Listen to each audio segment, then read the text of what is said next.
जय Hind students, I hope कि आप सभी लोग स्वस्थ होंगे। आप सभी की प्रिपरेशन अच्छी चल रही होगी।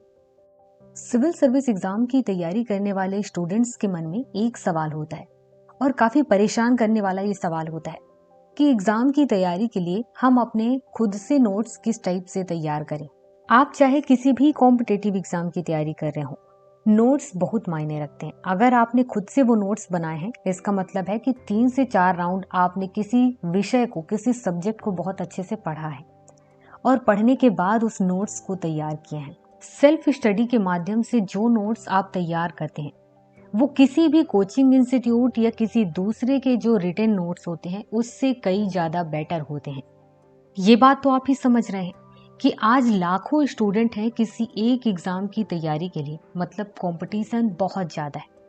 हर कोई हर तरीके की किताब खरीद रहा है। मतलब कि वो इस तरीके से लगे हुए हैं कि किस किताब को पढ़ करके हम पास हो जाएं। तो रात दिन पढ़ रहे हैं, वो अपनी नींद भी त्याग रहे हैं, अपना घर परिवार भी छोड़े हैं, सब कुछ छोड़ करके रात दिन मेहनत करने लगे हुए हैं। मॉक टेस्ट देते हैं, मॉक इंटरव्यू देते हैं और रात दिन पढ़ते भी हैं। अब यहाँ पर अगर आपको इनसे कंपटीशन में आगे जाना है तो एक ही चीज है जो आपको सबसे अलग कर सकती है। हर चीज पढ़ने के बाद आपके अपने नोट्स रेडी करने होंगे। अब हम बात करते हैं कि नोट्स बनाना क्यों जरूरी है। सबसे पहली चीज ये आपका समय बचता है। दूसरी चीज है कि आप कम समय में उसे रिवीजन कर पाते हैं। तीसरी चीज है आप कईयों बार किताब पढ़ करके और कईयों किताब पढ़ने के बाद फिर नोट्स रेडी करते हैं। और चौथी चीज ये है कि आपके नोट्स केवल आपके हैं, उसमें केवल आपका दिमाग लगा हुआ है और आपने अपनी मेहनत से उसे जो बनाया हुआ है तो वो किसी और के पास नहीं है। मतलब ये है कि आपके अपनी मेहनत के माध्यम से जो आपने तैयार किया है उसे जब आप बार बार पढ़ेंगे तो आपका जो कॉन्फिडेंस रेडी होगा उस एग्जाम की तैयारी के लिए वो सबसे बेस्ट होगा आपके एग्जाम परफॉर्मेंस के लिए। इसके बाद स्टूडेंट के मन में ये सवाल आता है कि क्या गारंटी है कि हमने जो नोट्स बनाए हैं सवाल वहीं से पूछे जाएंगे। तो सबसे पहली चीज ये कि नोट्स कभी भी पहली बार जब किसी किताब को पढ़ा जाता है तब नहीं बनाया जाता है। किताब को 2 से 3 बार जब पढ़ लिया जाता है और आप सिलेबस को बहुत अच्छे से समझते हैं उसके बाद ही नोट्स रेडी करते हैं। ध्यान रखिए, आपका ये 10th लेवल का या फिर 12th लेवल का नोट्स नहीं है, ये कॉम्पिटिटिव एग्जाम का नोट्स है। तो इसलिए आपको 2 से 3 बार किसी किताब को पढ़ना होता है और उसके बाद ही कोई नोट्स बनाना होता है। अब देखिए, मान लेते हैं कि आप कोई एक चैप्टर उठाए और उस चैप्टर के नोट्स बनाना स्टार्ट करते हैं। तो इसका मतलब ये है कि आपने उस चैप्टर को 2 से 3 बार रीड कर लिया है, सिलेबस आपने पढ़ा है और प्रीवियस ईयर के क्वेश्चन पेपर देखे हैं। आपको समझ में आएगा इस चैप्टर से किस किस टाइप के सवाल पूछे जा चुके हैं। फिर उस चैप्टर के नाम और उसके बारे में जब आप पढ़े होते हैं तो आपके मन में खुद कई सवाल आते हैं। तो उन्हीं सवालों के जवाब के साथ, प्रीवियस ईयर के क्वेश्चन के साथ और सिलेबस के टॉपिक के साथ, ये 3 चीजें आपको फॉलो करते हुए नोट्स बनाना रेडी करना होगा। एक चीज और, किताब में जितनी चीजें लिखी हुई हैं जस के तस नहीं उतारना होता है।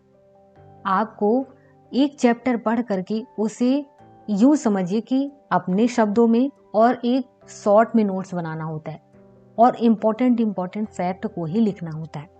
कुछ चीजें हैं जब आप किताब में बार बार पढ़ेंगे तो वो अपने आप आपको समझ में आ जाती हैं और समझने के बाद उसे लिखने की जरूरत नहीं होती है। नोट्स में हम वही चीजें लिखते हैं जो आप बार बार भूलते हैं या काफी इम्पोर्टेंट होता है और जिसके बारे में आपको कम समय में हर एक चीज लिखना और बताना होता है। इसको मैं आपको कुछ एग्जाम्पल के माध्यम से समझाती हूँ। देखिए, आप सभी लोग जो सिविल सर्विस एग्जाम की तैयारी कर रहे हैं और स्टेट पीसीएस एग्जाम की तैयारी कर रहे हैं, कुछ सब्जेक्ट हैं जो आपको पढ़ने ही होंगे, आप चाहे कुछ भी कर लें, जैसे कि history, geography, polity, economic, environment, science और इकोलॉजी। ये ऐसे सब्जेक्ट हैं जिनको आपको पढ़ना ही होगा, तभी आप इस एग्जाम में पास होंगे। अब मान लेते हैं कि आप पॉलिटी के नोट्स बनाना चाहते हैं और पॉलिटी के लिए आपके पास लक्ष्मीकांत है। आप लक्ष्मीकांत की बुक उठाते हैं। मान लेते हैं कि उसमें कई सारे चैप्टर हैं। अब मान लेते हैं कि लक्ष्मीकांत की बुक में आप सबसे पहले पढ़ते हैं राज्य के बारे में कि राज्य में कौन कौन सी चीजें हैं। राज्य में जैसे कि आप विधानसभा के बारे में पढ़ेंगे, विधान परिषद के बारे में पढ़ेंगे, आप राज्यपाल के बारे में, मुख्यमंत्री के बारे में पढ़ेंगे। अब यहाँ पर राज्यपाल से रिलेटेड जो चैप्टर आपने उठाया है, इससे रिलेटेड जो नोट्स बनाने वाले हैं आप, तो यहाँ पर एक चीज ध्यान रखना, पहली बार लक्ष्मीकांत की किताब खोलते ही आपको नोट्स नहीं बनाना है। लक्ष्मीकांत के जितने भी चैप्टर आपने पढ़े हैं उसे 1 से 2 बार अच्छे से पढ़े हों, आपने बारीकी से उसे समझा हो। अब जब समझ लिए हैं उसके बाद ही आपको नोट्स बनाने हैं। अब मान के चलते हैं कि आपने 2 से 3 बार लक्ष्मीकांत को पढ़ लिया है, बारीकी से हर चीज को समझ लिया है, राज्यपाल वाला चैप्टर का आप नोट्स बनाना चाहते हैं तो आपको फिर से एक बार उसे पढ़ लेना है। और पढ़ लेने के बाद क्या करना है कि आपको हेडलाइन तैयार करना है, जैसे कि राज्यपाल कौन होते हैं, राज्यपाल क्या काम करते हैं, राज्यपाल की नियुक्ति कौन करता है, राज्यपाल की संवैधानिक स्थिति क्या है, संविधान में उसके बारे में कहाँ पर क्या कहा गया है, कौन कौन सी शक्तियां दी गई हैं, राष्ट्रपति और राज्यपाल इन दोनों में क्या अंतर है, राष्ट्रपति और राज्यपाल की शक्तियों में क्या अंतर है, अगर राज्यपाल के पास शक्तियां ना हो तो क्या होगा, और जो शक्तियां दी गई हैं उससे राज्य को क्या क्या फायदा होता है। इस तरीके से जो सवाल आएंगे वो आपको एक हेडलाइन टाइप से बना करके रखना है स्टार्ट में ही, ताकि आपको ये समझ में आए कि आप अपने नोट्स में क्या चीजें लिखने वाले हैं। अब यहाँ पर जितने भी सवाल थे इंपॉर्टेंट वो आपने ऊपर लिख लिया, अब लिखना स्टार्ट करेंगे। सबसे पहले हेडलाइन होगा आपका परिचय, जहाँ पर राज्यपाल के बारे में संविधान में कहाँ पर लिखा हुआ है, संवैधानिक स्थिति क्या है, किस भाग में संविधान के कहा गया है ये लिखेंगे, राज्यपाल कौन होता है ये लिखेंगे। आपका दूसरा हेडलाइन होगा कि राज्यपाल की नियुक्ति कौन करता है, किस प्रकार से होती है।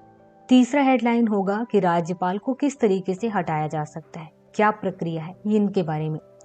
और उसके बाद नेक्स्ट होगा कि राज्यपाल को कौन कौन सी शक्तियां प्राप्त है, और उसके बाद नेक्स्ट होगा राज्यपाल और राष्ट्रपति इन दोनों के अंतर के बारे में, इनकी शक्तियों के अंतर के बारे में यहाँ पर। और इस तरीके से ये चैप्टर आपका यहाँ पर कंप्लीट होगा। यहाँ पर ध्यान देना, जब आप नोट्स बनाना तो ऐसा नहीं कि पूरा किताबी लैंग्वेज आप लिख दें, किताबी लैंग्वेज आपको नहीं लिखना है। सबसे पहले आपको उसे समझ करके अपने लैंग्वेज में अपने कॉपी में लिखना है। कुछ शब्द ऐसे हैं या कुछ लाइनें ऐसी रहेंगी जो आपको किताब की ही जस का तस उतार देंगे आप, वो चलेगा, लेकिन पूरा किताब की भाषा मत लिख देना, समझ करके अपने लैंग्वेज में लिखना। बाकी सब्जेक्ट में भी आपको इसी टाइप से रूल को फॉलो करना होगा।